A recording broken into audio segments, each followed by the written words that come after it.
So, Bruchim Aboim, we find ourselves after the wonderful month of all the holidays of Tishrei, and we're entering, we even passed Shabbos Bereshis, we're entering the Rebbe calls it, in English, we would say the litmus test of Tishrei, of Bereshis, because Tishrei goes and gives us all the energy, spiritual, material energy, in order to go and to be able to cope with the mundane material world and to do our service of not only coping and persevering, but drawing down Hashemliness into the world and elevating the world itself.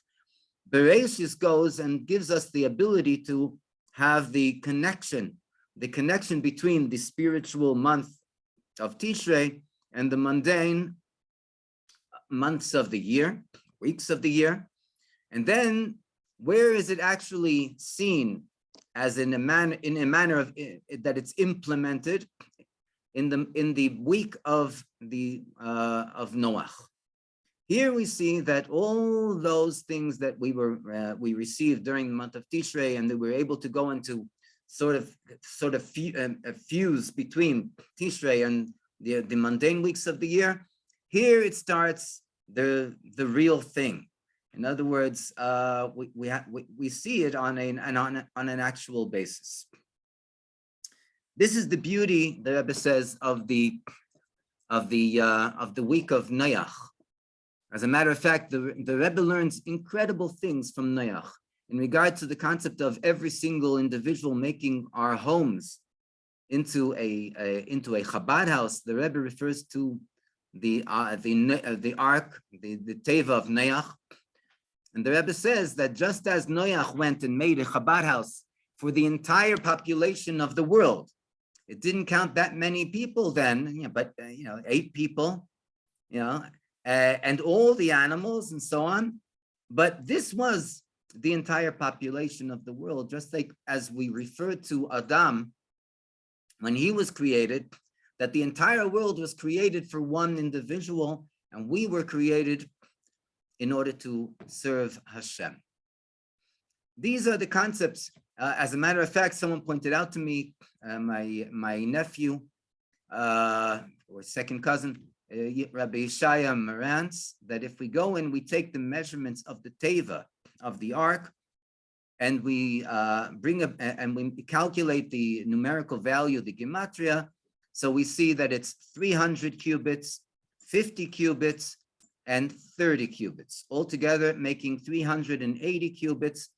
If we go and we calculate the gematria, the numerical value of Lubavitch, so it's also 380. In other words, making a base Chabad, a base Lubavitch for Hashem in the week of Noach. And so we see how wonderful this week is, despite the flood, and especially when we see, and it's mentioned also in Hayom Yom, that at the end of the parasha, so who was born? Avraham Avinu.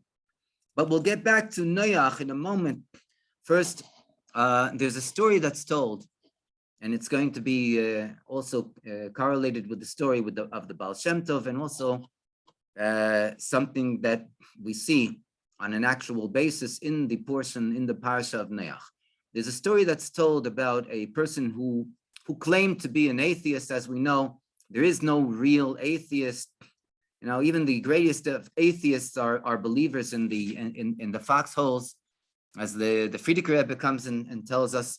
But this guy, he really thought he was. Not only did he think he was, but he actually went and he built this whole philosophy to go and to educate others on the footsteps of atheism.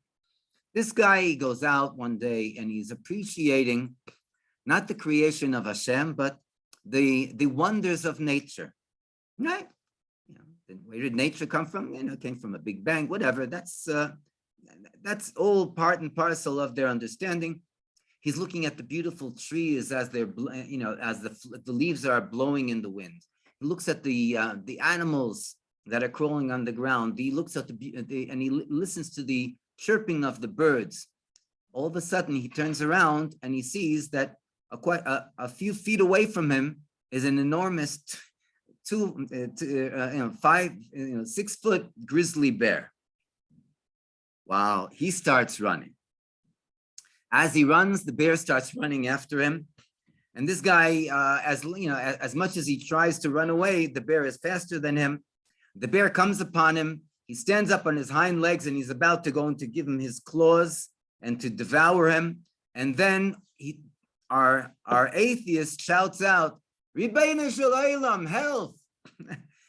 Master of the universe, help me, save me.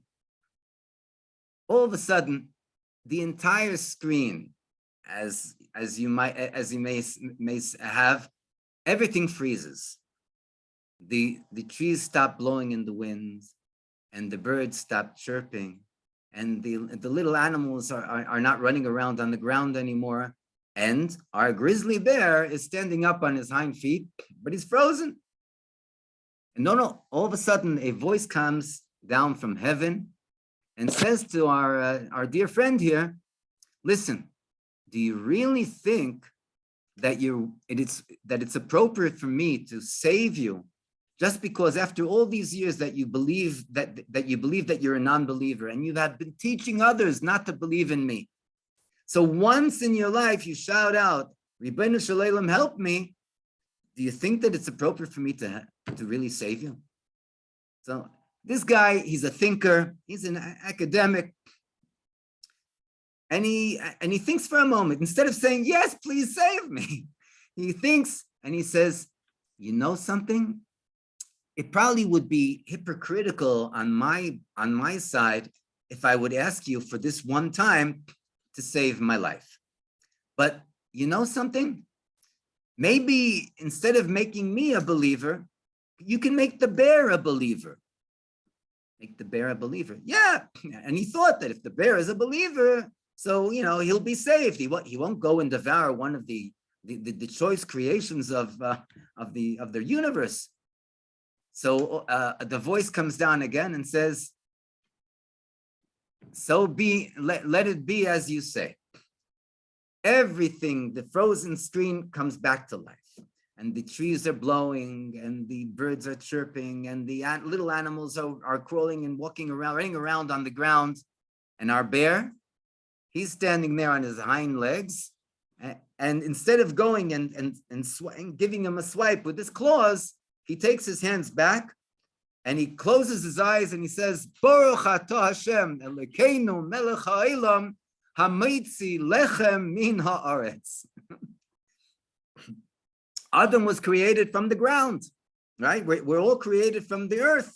So this is his food, his bread from the earth. And then he devoured the person. Sometimes when the truth is right in front of our nose, right up opposite our eyes, we continue to go and to refuse to have the recollection of emes. And this is what the situation was with this person. And it's so similar with each and every one of us in different situations, in different categories, in different scenarios. There's a similar story that's told with the Baal Shem Tov. This is a story that maybe some of you have heard already, but there was a family that lo aleinu lo al af echad, their daughter was paralyzed, and she sat in a wheelchair, and time went by, and they went to different doctors. No one could help them. They went to the big rabbis. They went to and they were from the Lithuanian school of thought. Then they were not so sympathetic towards Hasidim, let alone the Baal Shem Tov, the founder of Hasidus. And the wife had friends, and the friends told her, listen, why don't you go and you take your daughter to the Baal Shem Tov? He's a miracle worker. He'll be able to heal your daughter. She went once to speak with her husband, and he shouted out, we'll go to. There's no way that we'll go to the Hasidim in order to go and to seek salvation. But she came again and again until finally she says, "Listen, what do you have to lose? You have nothing to lose. Go and do it in a discreet manner. No one's going to know. Take the daughter and see." So finally, he couldn't take his wife's nagging, not because he really believed, or he didn't even want to go. And he took his daughter. He took the daughter to Mezabish to see the Baal Shem Tov. They come to the Baal Shem Tov, and the Gabbai lets this person into the Baal Shem Tov, and he's carrying this big packet, this big bag full of gold coins. Full, like a nice big bag. He takes the bag, pounds it down on the Baal Shem Tov with the chutzpah, pounds it down on the Baal Shem Tov's table, and he says, "Listen, they say that you're a miracle worker." And he says his daughter is outside in the wheelchair. This is money for you. Heal the daughter. The Baal Shem Tov gives him a very stern look, and he says, "I don't need your money." He takes the big bag of gold coins and he throws it out the window. Landing on the ground, it explodes, it tears open, and all the coins are scattered on the ground. The Baal Shem Tov says to him, "I really don't need your money, but your daughter, she's healed." He couldn't believe his ears, and he looks out the window, and what does he see? He sees his daughter getting out of the wheelchair, getting on her hands and knees, and collecting the gold coins. She realizes these are gold coins. They're very valuable. So he sees this and he's in a state of shock. He runs out of the Baal Shem Tov. He doesn't even say thank you. Runs out of the Baal Shem Tov's room, runs out to the street. He takes his daughter, puts her on the wheelchair, and he tells her, "Listen, we better get out of here quick before he says that he's the one that healed you." What? There's no two ways to be able to understand the perspective of a person that will totally negate the truth and will not accept the emes. And this, according to certain commentaries, we learned it today in today's chitas, in today's chumash. This also, according to certain commentaries, applied to Noach. It says that Noach, 600-year-old man.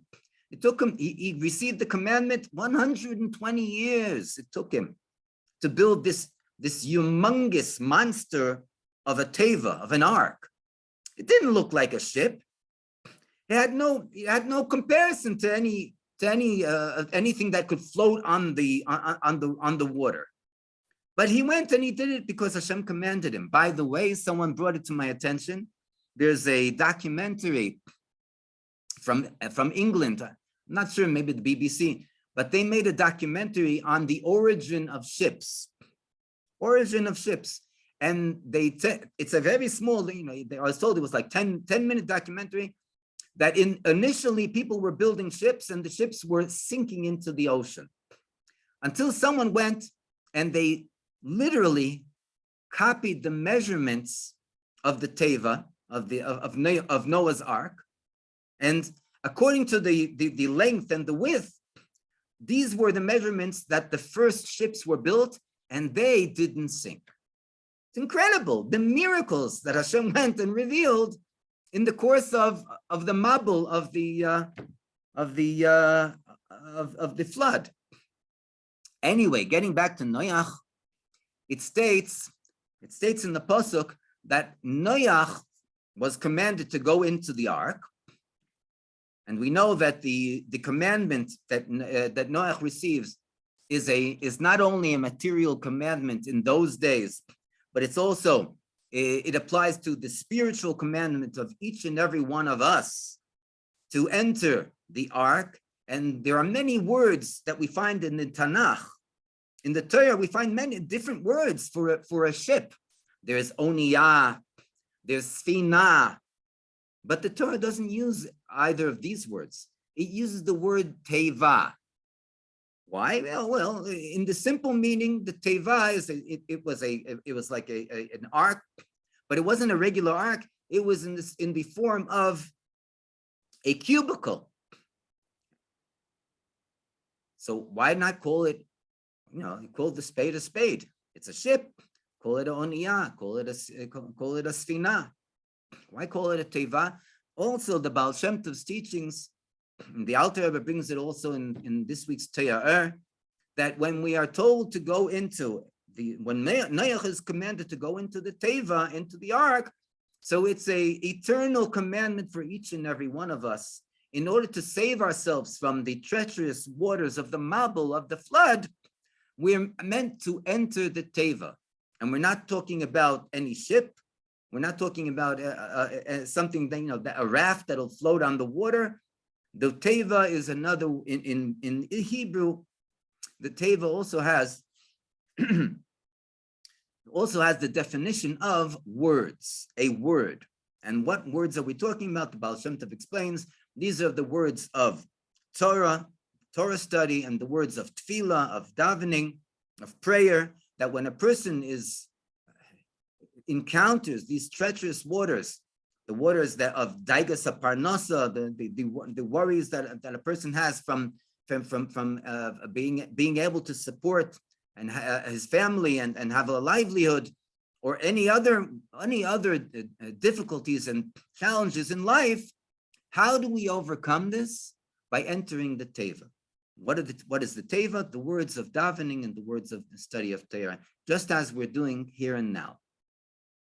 But this is one explanation. Then it says, after Hashem commanded Noach to go into the Teva, it says that the waters of the rain, they forced Noach into the ark.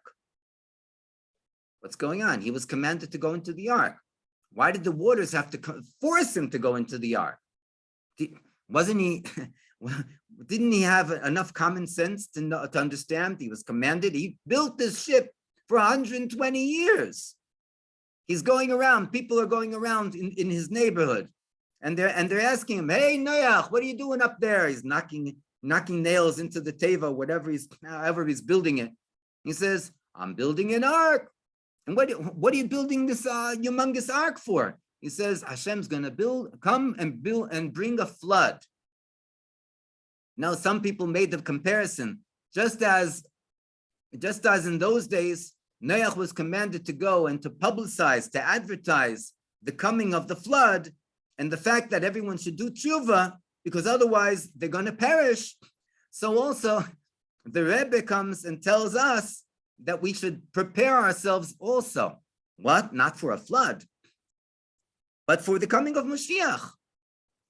And just like in those days, there were so many people that just totally didn't take under consideration the fact that this old man, hundreds of years old, Noach, he's telling him that the world is going to perish, everyone's going to be gone, and you have to do tshuva, and hikonu lamabul, prepare yourselves, the mabul's coming. So this is how people sometimes, and some people in the world look, and when they react when they hear Mashiach is coming. What? It's a real entity, and the Rebbe's Mashiach. Too many things don't make sense over here. But wait a second, the Rebbe has told us this is what we're learning on a weekly basis in the Dvar Malchus. The whole concept of the study of the Dvar Malchus is to prepare our environment for the greeting of Mashiach Tzidkenu. And with all this, people negate the truth. And this is what happened, according to one commentary, as we said, with Noach. He was commanded, he knew about the flood, and he was telling everyone about the flood, and then he was commanded to go into the ark, but Rashi brings, he was maimin ve'enui mamin. He was fluctuating in regard to his belief. He believed, but at the same time he didn't believe. So the rains had to force him into the ark. And this is in continuation to the two previous stories that we heard.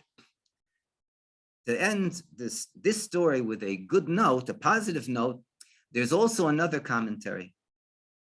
And this commentary comes and tells us that it depends where we put the commas. How do we punctuate what Rashi brings? He says, it says, Noach miktanei ha'emunah haya, maimin v'loi mamin.